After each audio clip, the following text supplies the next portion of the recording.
আসসালামু আলাইকুম। সালাম দো আঙ্কেলদেরকে। সবাই কেমন আছেন প্রিয় গাইস? এই যে আমার ছেলে আর আমি আইসা পড়লাম আপনাদের সাথে ভিডিওতে কথা বলার জন্য।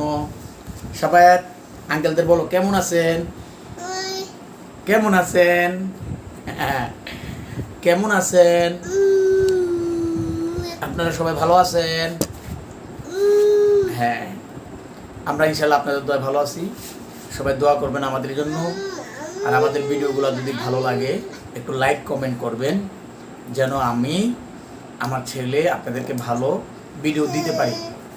ঠিক আছে, সবাই ভালো থাকবেন। দোয়া করি আল্লাহ আপনাদেরকে ভালো রাখুক। আমাদের জন্য দোয়া করবেন। আর আমাদের যদি কোনো ভুল ত্রুটি হয়ে থাকে বাপ ছেলের, আল্লাহর রাস্তায় আমাদেরকে মাফ করে দিবেন। আর ভালো মন্দ একটু কমেন্টে জানাবেন প্লিজ। আপনারা যদি কমেন্টে জানান আমরা উপকৃত হব। ভুল ত্রুটি হলে ওটা শুধরায় নেব। আসসালামু আলাইকুম, খুদা হাফেজ।